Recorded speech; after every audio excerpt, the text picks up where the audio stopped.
dun. All right, we're recording. All right, Shawn. Well, thanks for joining me for the third time today. Yeah.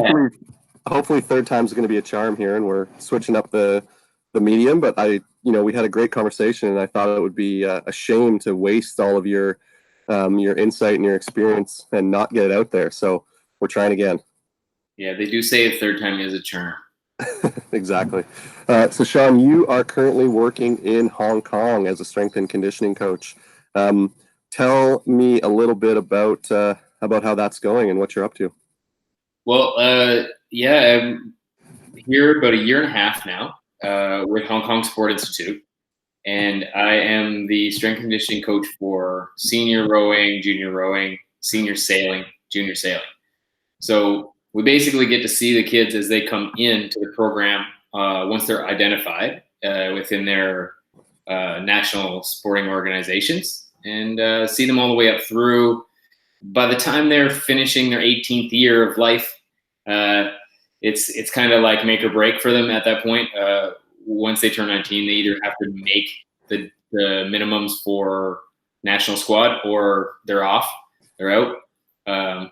Some teams are funded different. Some teams have a lot of funding and have a bigger scale. Some have less. So it kind of depends. Kind of depends on the sport, but with us, it runs that way. And if they're going to get the funding, they get moved into the national system, and then it's a bigger game for those guys at that point. It's cool because like the athlete, their living's paid for, their food's paid for. It's basically like sort of like college housing at the site, much like the Chinese Olympic Committee does it the same way. So everything's taken care of for them, and they get used to that, and that's kind of the way they roll. It's interesting. We have 6 rowers that are kind of Olympic hopeful. Realistically, they sit in the lower end of the pack on international. Like if they can make if we make an A final, it would be amazing in rowing. Like if we can make a B final, it's a win.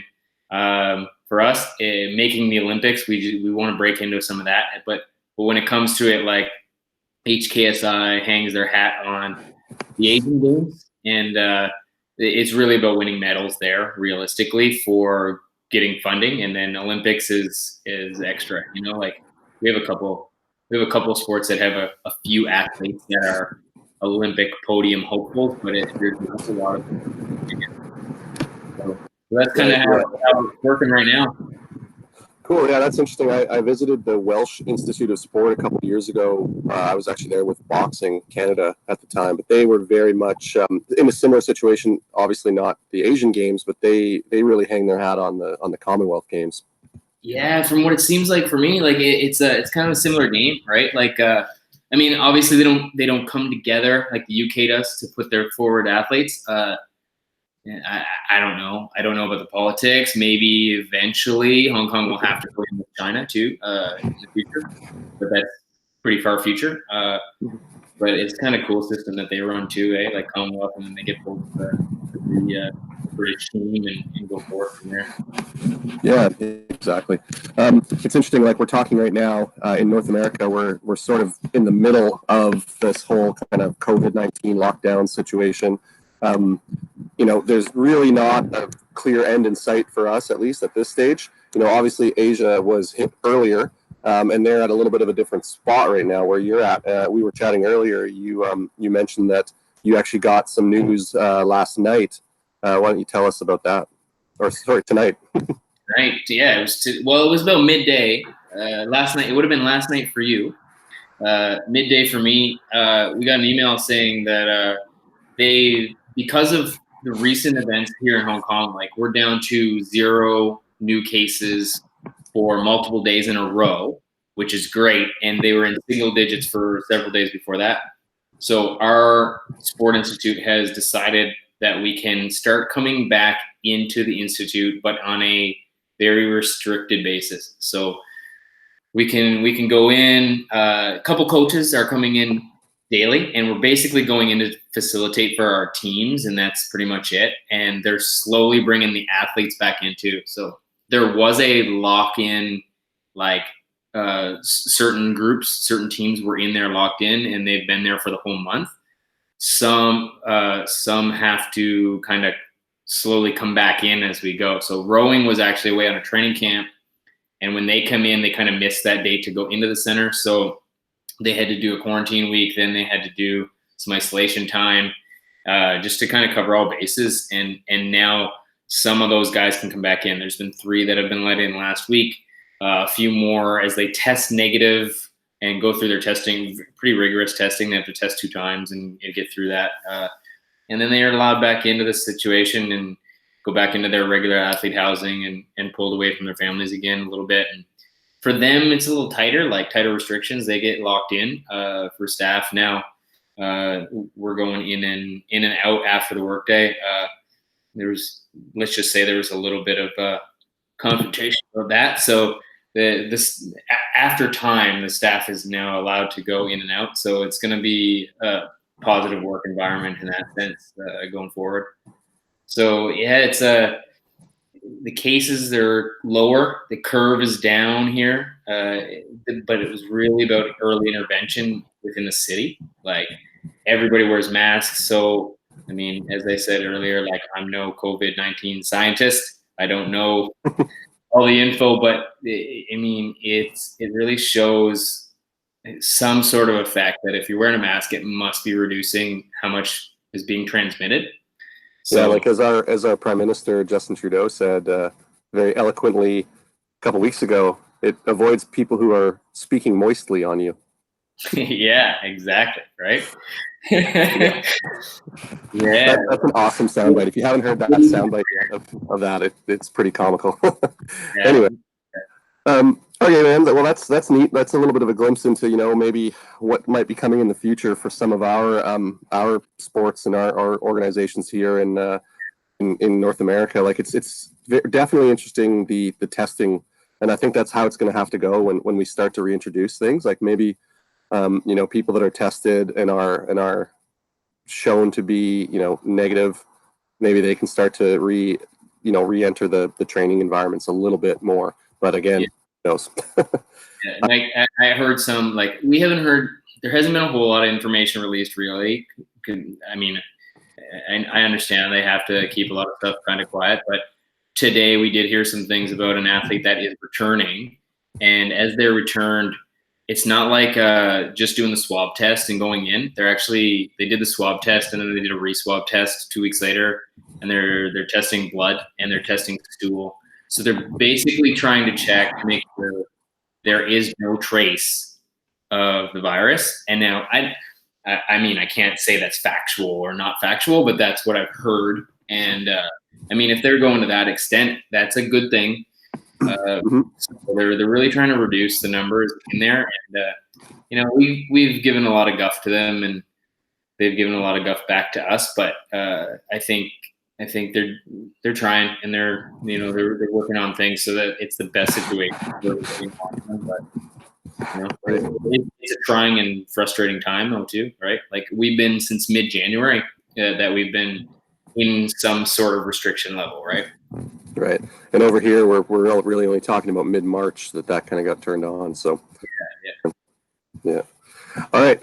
So just like I always kind of do in these chats, I'm interested to hear a bit more of your background, kind of where you're from and how you got to where you're at now.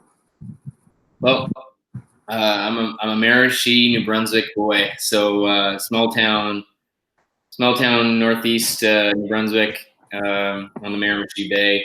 Inland a little bit from the Miramichi Bay. Great place to grow up, great place to be raised, an amazing place in the summer. But there's the job market's not huge there, so you got to skedaddle and you got to get going on. So that's kind of what I did.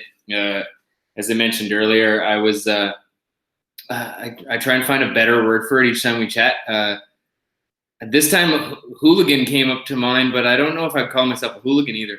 I wasn't the best behaved first year freshman university student. Let's just say that. And I did a lot of socializing and things related to that. So my grades weren't great. The next semester, at Christmas time when I came home with the grades, as I said, my mom, she didn't want to talk to me basically because how low my GPA was. So she kind of turned the blind side to me for a while, and she wouldn't talk to me until Christmas Eve when I finally went to church with her. And it was just a turning point for me. Like I knew I had to turn things around. Like that wasn't a cool situation. So I tried to pull up my britches and do a little more work. And as I did more work, my grades got better. Like I got through it and got out of academic probation and all that. But I realized too, like I was in a liberal arts school at St. Thomas University, and liberal arts was not my thing. So midway through the semester, I just started searching for somewhere to transfer to, and found University of Maine Presque Isle, which is across the border into Maine, northern Maine, small little city, and a lot like my hometown. So I transferred. I went there to play basketball and do academics, and I thought first PE, physical education. I ended up transferring into athletic therapy a little while in with an ankle injury, and I saw what they did for me, and so transferred. Went through my 3 additional years of education there, and learned a lot. Like built amazing relationships with friends who I still have now. Like one of my best friends lives here in Hong Kong. He was a teammate on the basketball team with me there, and it was a massive learning experience, and finding out who you were and who your friends were, and all that kind of thing. And we partied, we broke rules, we did all of that kind of thing, and I learned about that more me as an individual. But then after graduating that program in athletic training, or therapy they call it in Canada, I went to the U.S. for grad school, and northern Maine is cold, right? Like tundra cold. So I wanted to go somewhere warm. So I looked at schools. I looked at Hawaii. I looked in Virginia. I looked in Carolina, and a school in Louisiana, and eventually ended up choosing Old Dominion, which is in Virginia Beach area. And so it was a cool experience. Went down there. Academics were with Old Dominion in their athletic therapy grad program, but I also was a graduate assistant at a school called Christopher Newport University, and I worked there with like football and basketballs, lacrosse, and some other sports, tennis, and some kind of filling up stuff as well. And what it ended up being was a big learning experience. So like you come out of university and you're a good student, right? Like, but then you get in the big dogs with all the grads. I found myself in a pool with a lot of really smart people, so they helped me pull along a little bit sometimes, and I helped them in the social atmosphere with my previous experiences, and it all sort of worked out well, and I learned a lot being there, like academically, but even more so in my graduate assistant position practically. So my first year was more about therapy, but then as we went through the summer into the second year, I did a lot more with rehabilitation and rehabilitation into strength conditioning. So that's where I got my first real taste into strength conditioning, other than like lifting weights myself. The lead therapist now he works for Cirque du Soleil, so he had this good open mind for that. The strength coach needed someone that could bridge the gap, so it created a really good opportunity, and I went with it. And at the time, like, I didn't have a clue what I was doing, to be honest. Like, but all I knew is they weren't doing enough to be healthy enough to play their sport when they were being released from the therapist at the time. So it was about getting them to a higher workload or a higher work threshold, or more resilient, as you would say now. But then you didn't know. You just realized, like, oh, when they're released from therapy, they're just not doing enough and they're getting hurt, right? Just being an athlete, you understand that. So it was bridging that and trying to bring that gap a little closer together, because at that point it was really, really spread out. So we just kind of try to pull together and close the gap a little bit more, to use, I guess, very general jargon speak with pulling the gap together. But yeah, that's kind of how grad school went. And then after that, being in Virginia, there's a lot of athletic population there. They had a private facility called Velocity Sport Performance that I had an opportunity to do an internship with, and then worked for 1 year after grad school, and it allowed like learning Lauren Seagrave's methodology, because he was the one that was starting that company. He was the CEO at the time, and it was huge into speed development and the transition into strength. So it gave me again another enrichment in understanding that transition, right, from injured athlete to speed and sport and into the weight room and how it all relates. So it gave me an ability to close gaps even better, really, just to, I guess, to not find more jargon to go with. And then it also created a little bit of network. So Velocity comes into the picture again, like down the road a little bit further, but not until a couple years later. So my visa expired because you have 1 year after you're done in the US to, just get some work experience. So I went to Canada, I went to Vancouver and worked for a place called Level 10. That's where I met your wife, Kimmy, and started working with her with snowboard and building some relationships there with that sport. Learned from Joe McCullum, who was really the mentor piece there for me. But not only just as a strength conditioning coach, but like life decisions, how to find what you really want. Like it was deeper than just S&C at that point, right? So was there for a pretty short time, actually, about 6 months. And I decided I was going to go back down and do an apprenticeship with another Velocity, but it was with this guy, Ken Vick, who was running a large NFL combine group.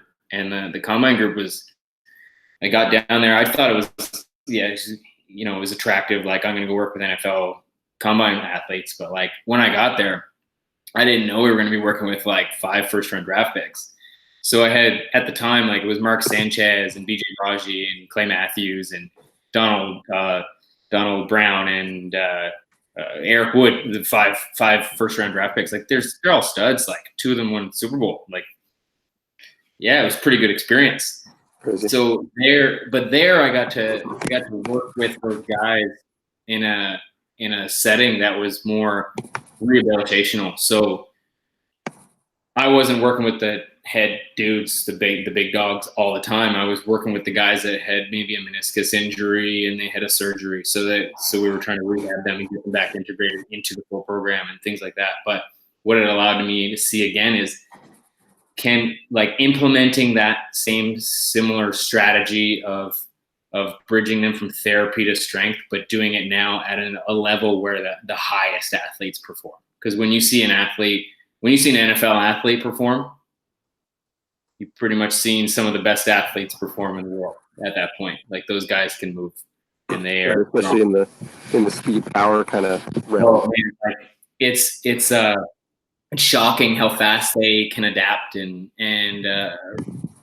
deal with different stressors and stimulants and pick up new tasks, or change old tasks. Like even though like their motor learning has been driven, like they just pick things up so smoothly. It's amazing, actually. Like mind-boggling to work with them at times, and like you might come out thinking like, oh man, I'm big dog strength coach because I worked with all these NFL guys, but like it's not that. It's like, what can you learn from those guys that you can carry over to everything else? So now you get to see like, here's Division III football, and here's NFL football, and what's all this in between. So you get to understand what it really truly is for an athlete to be at their full potential and what it takes to be top potential in the world in a sport. And then you can start to kind of put that across to other sports. Like I'm still learning now, like working with rowing and sailing. It's the first time I'm working with these 2 sports. And so it's understanding and learning. It's a constant process, right? So, I mean, yeah, for sure. Early on in career, it was all about finding good people to mentor under, learn from them as much as you can, and then move on to the next positive experience, right? When you stop learning, it was time to move. And that's why I jumped around so much. Like, Yeah. like just take what you can and then move on, right? And then later on, like now we're in this point in our careers where you're in kind of the middle phase of your career, so like the next big job for you kind of thing is what you're kind of looking for now. Yeah. The next big experience, and all the big learning happened, but like you can't stop learning in the middle of it either. You still have to continue that process, right? Yeah, for sure. That's kind of interesting. I've been thinking about that a lot recently, because like you've talked about a couple of your early mentors, and I had some pretty strong early mentors as well, and people like Matt Jordan and Ryan Van Asten and Matt Price, all Scott Maw in Calgary, in the strength and conditioning world, you know. But now you're still kind of searching for that stuff. You have your kind of peer group. Like I have a pretty tight group of peers across the Canadian network that I chat with quite often. But I think it is definitely a challenge to look for that next kind of level of mentor now, and it's something that you still want to do, because like you said, you always want to be learning and growing and improving. Yeah, it's hard to find that Yoda, right? Yeah. Yeah.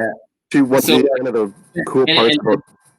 that's what's cool about like some of the continuing education things that are out there. Like I went to Altus to learn from those guys and learn from Stu and like that group is amazing, right? So like taking that and applying, starting to go back and apply it and keep a connection, and then like it's just a matter of like you might not have your Yoda at your side all the time, but if you can find a couple different guys to really look up to and help me lead the path, in different areas, even it works too. But it's yeah, it's a big search, right? Trying to find that, and you want to constantly learn and continue to get better.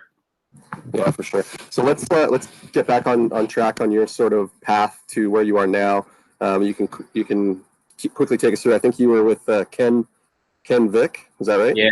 Yeah. Ken Vick is out of LA, and he was a big influence in my life, really, because he came into it in stages along the way. So after I did this with Ken, like he had great success there, and I think it just allowed me to be stamped into him having good success.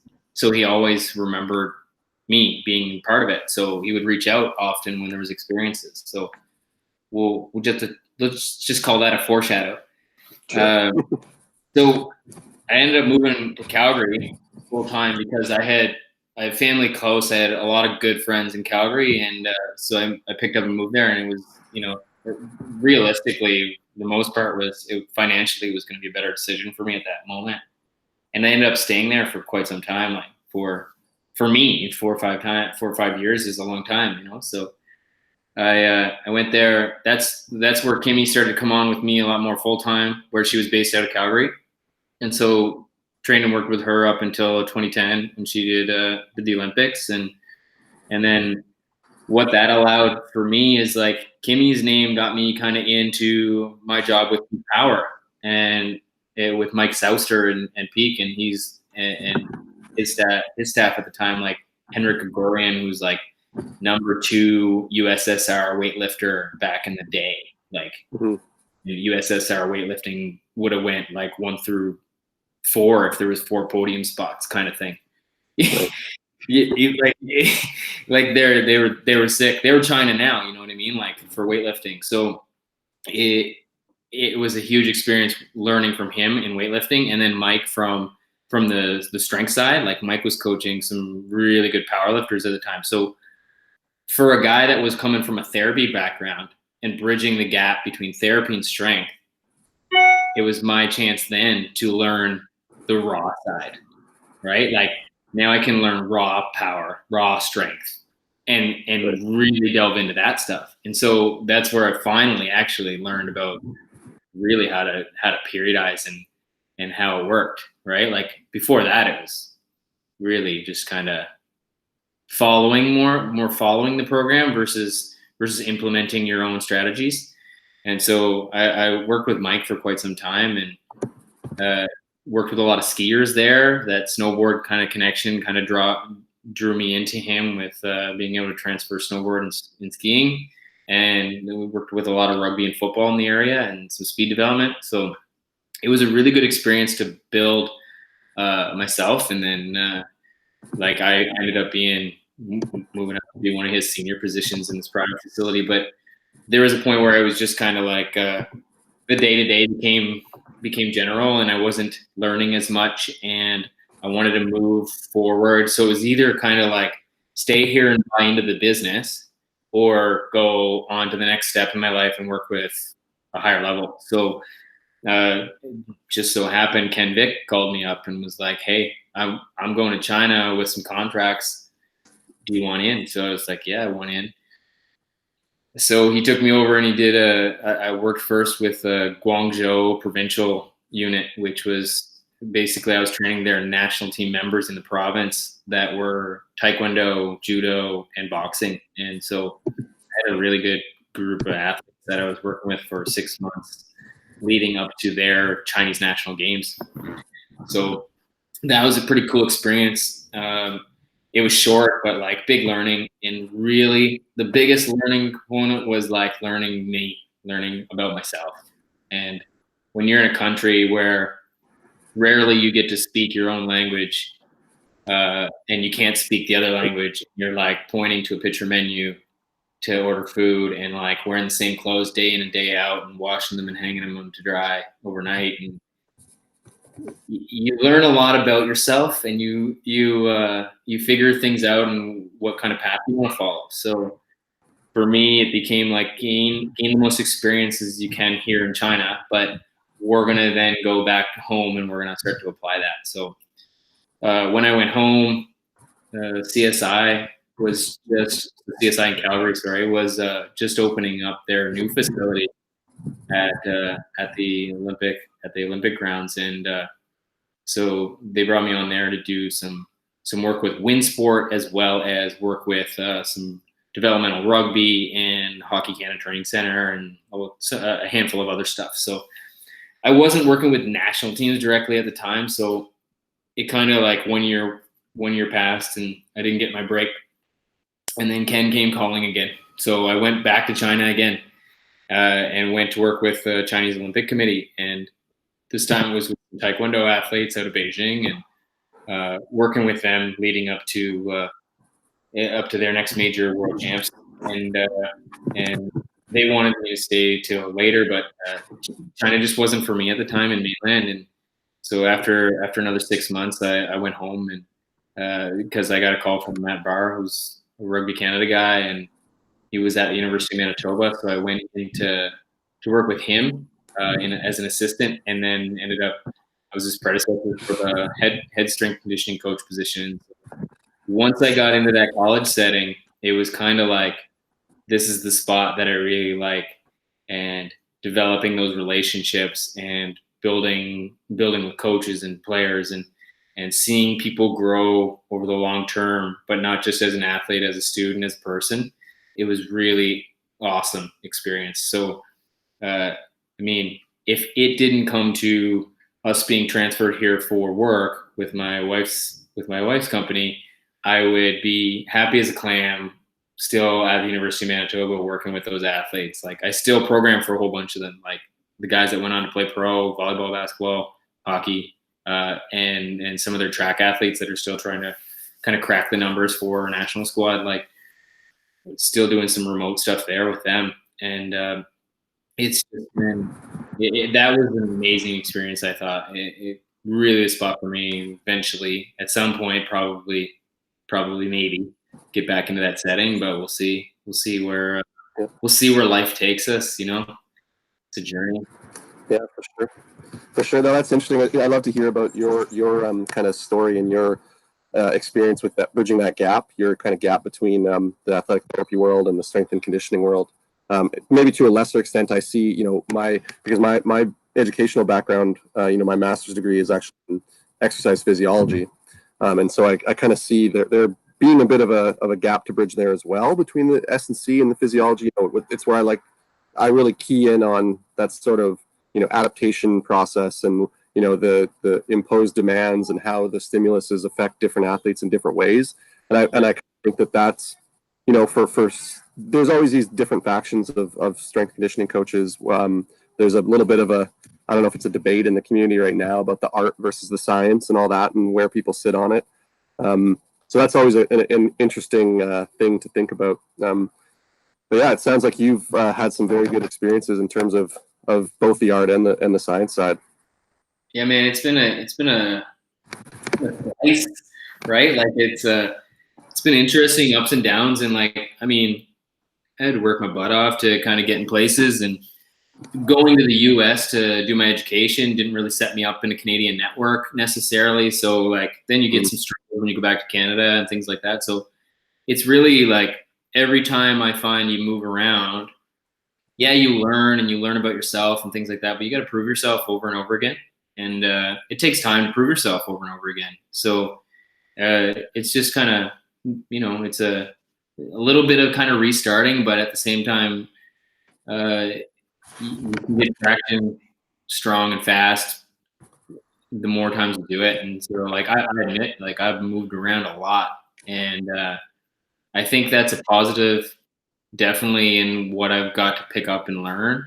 How I can apply it, and seeing it across different areas and learning different cultures helps a lot with my coaching and being able to get messages across. Like, so like, yeah, athlete doesn't get example A. Okay, here's example B. Let's go the opposite end of that, and let's see how that goes. And I think it's given me a really good bag of tricks for my coaching skills and coaching abilities. Like now it's about like I know relationships is huge, and building that with athletes is huge. And so now that's kind of been my focus of learning lately, to really hone in on that, so that I can just shorten that gap of time to make that connection, right? Like the faster I can make that connection, the better. Now I think is kind of the way wrote that philosophy. Yeah. Move forward.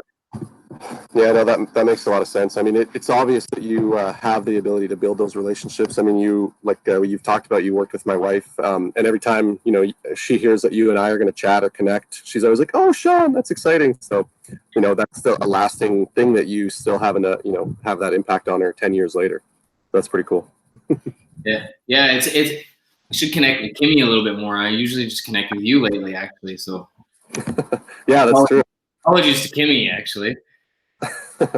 Yeah. Okay. So she introduced us, actually. Like that's sure. That's how we got connected. So yeah. Let's switch gears a little bit here, and we'll do the rapid fire round. I've got a couple questions.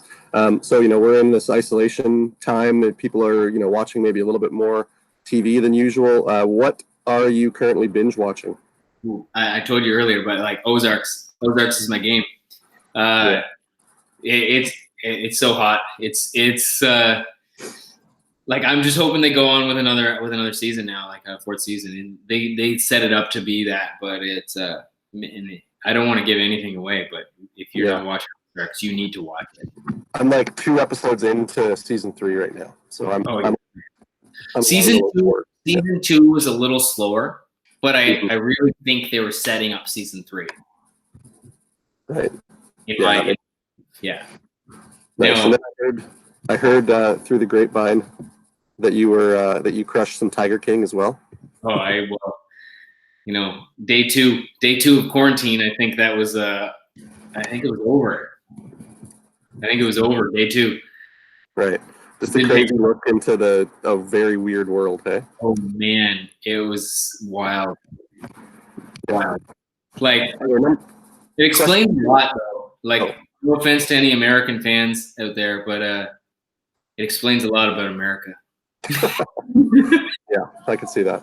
Question 2, reading. What are you currently reading?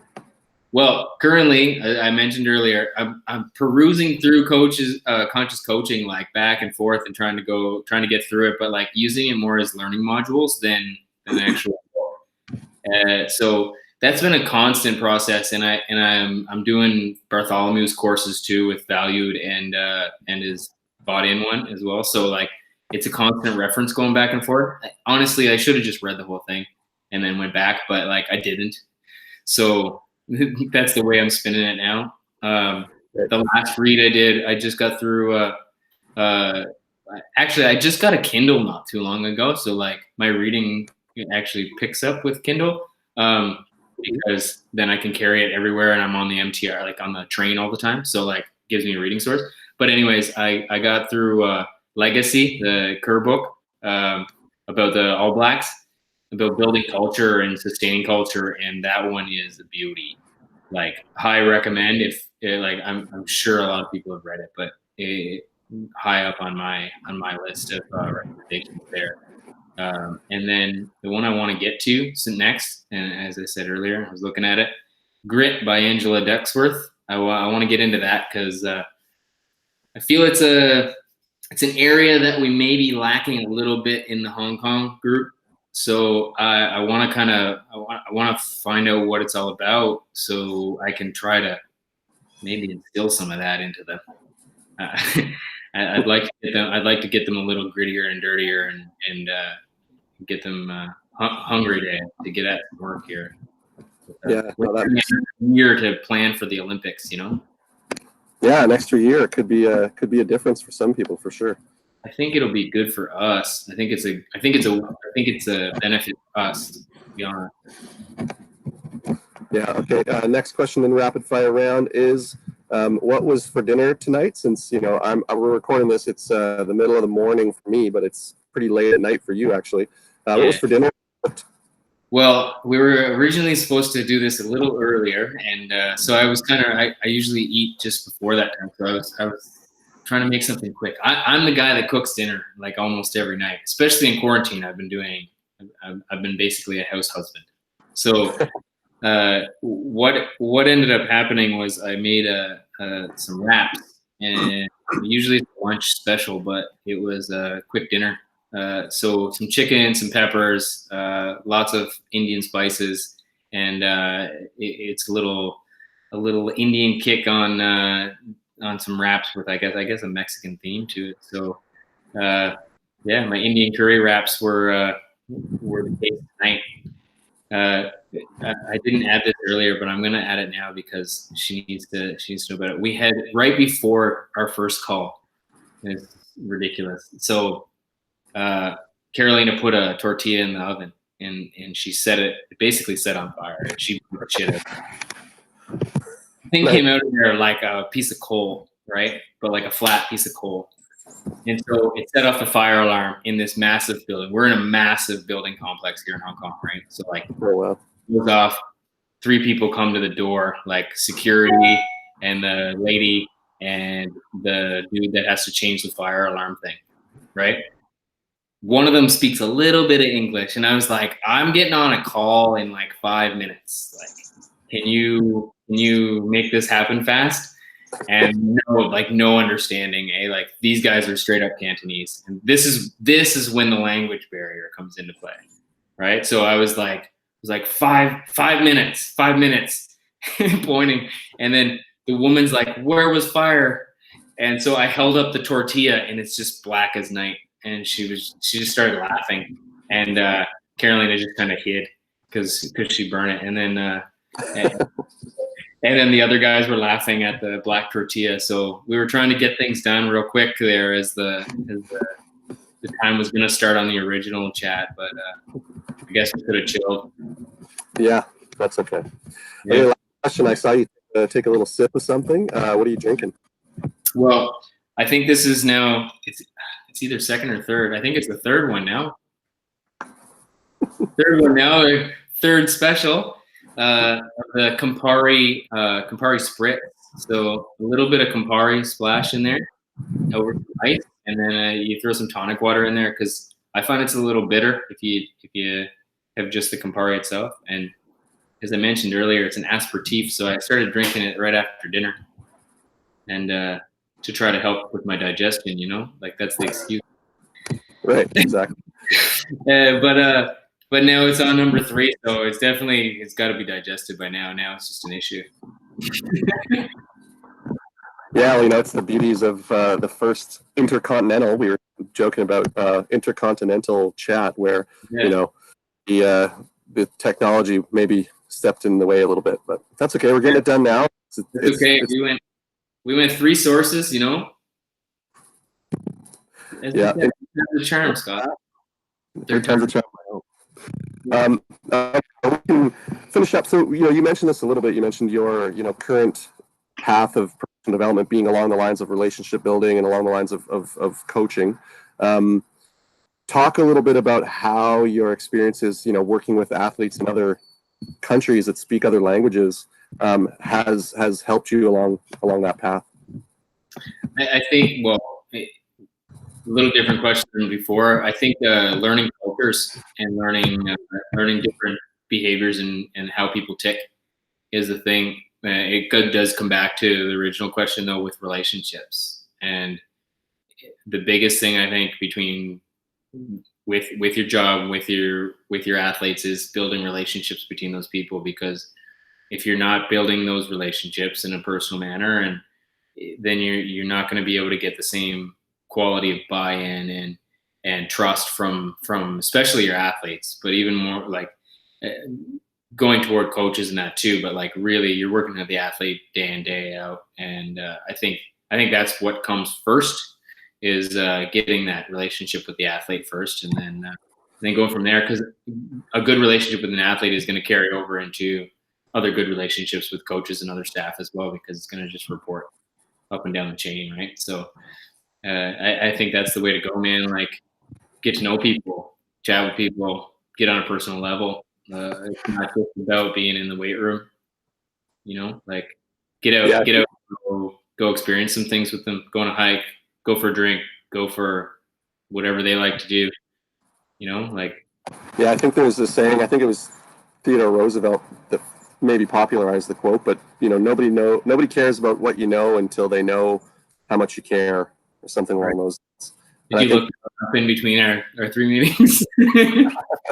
No, it's one that I come back to all the time, man, because it's funny, like all these athletes that I work with, like this, whether it's softball players or, some of the kayakers or the gymnasts, in this period of time where I'm not actually able to be physically around them, I still talk to them, hey, and it's one of those things that if I didn't have those relationships, which with some of the athletes I don't, and I don't hear from them almost at all, and it's kind of too bad. But at the same time, the ones that I do have, I'm hearing from them as much or more than I would have previously, and I think it's it just shows how important having a relationship and trying to treat athletes as people first, I think, is what you.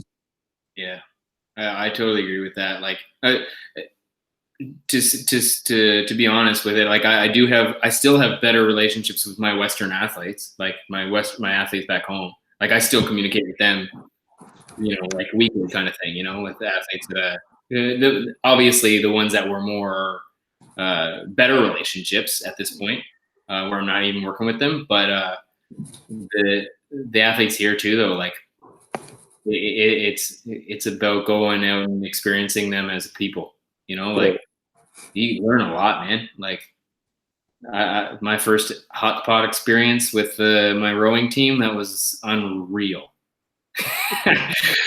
Unreal experience. Yeah. Okay. So that kind of bridges the gap to maybe the last question, and I'm curious to know. We've talked a lot about work and what you've done, and what you're doing, but outside of the gym, what do you and the wife get up to in Hong Kong? Well, I'm a beach guy. I really like the beach, and if there's a thing here that's like super awesome, and they do junk boats. So a junk boat is like basically a party boat. So they take you out a big yacht, and you just need a big enough group to go out and do this, right? So you go, you bring your beers, you bring whatever. They have like water slide on the boat, banana boat, things like that. They'll tow you around on a speedboat and stuff. It's an amazing time. So if anybody ever visits Hong Kong, reach out to people and like get on a junk boat. That's the thing to do here, like for real. But otherwise, I like to get to the beach. The awesome thing about the beaches here is they all have barbecues, like community barbecues. So like as long as you're there early enough to get at it. So like if you get there before lunch and bring a bag of coal, you can set up your own barbecue. You can do your whole thing. invite people over. That's an awesome experience. And then here, like when it's not beach time, you know, when it's a little bit cooler, the restaurant scene here is amazing. Culinary is crazy here. You can get anything, and it's amazing from every culture too. So like, I think Korean barbecue is our stick right now. Like we're really on top of that. We like it a lot. Thai food's amazing here too. Obviously, Chinese food's good. It's just you can find whatever you want. It's all amazing, man. But like, I would call myself a foodie now that I'm here in Hong Kong. I think I think I could review food. I think I could. Yeah, nice. Yeah, It must be cool to be in a country or a situation like Hong Kong that's so multicultural. Obviously, having like such a long background, being ruled or being heavily influenced by another country. Oh man, like with England here, like well, what was 100-year contract that they had? Like, it doesn't make language an issue, right? Like, I can speak English and get around, sort of. I can sort of speak English, so. New Brunswick English. It's my first language. It's not very good, but it's my first language. We can get around here, and you can get away with anything from communicating standpoint. Sometimes you might get yourself in a little hairier conundrum in different areas, but like usually where we head up, if we're close to here and kind of on the island, like it's not an issue, and so that's no trouble really. Like so it kind of helps us out there. Whereas when I was in the mainland in China, different situation. That was more of a, do you have a picture menu? They didn't understand me. I point to dishes, that kind of thing. And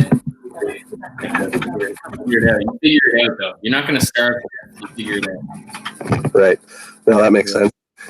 All right, man. Well, we've been chatting for a while, and you got to actually work tomorrow, unlike most of the people. I got to work. Yeah, I got to go back into work tomorrow for the first time for a month. Yeah, that's going to be fun. It's going to be a good one. Yeah, well, I'll follow up with you in the next couple of days to see how work is going and how it is getting back into the real world. Yeah, awesome. That sounds good. Thanks for the patience too for today, dealing with the tech problems. Yeah, no, thank you, Shawn. This was great. It's awesome to hear about all your experiences and your and what you've learned from them. So it's been great. Man. All right, thanks, man. Talk to you later. Thanks. Have a good one. You too. Bye.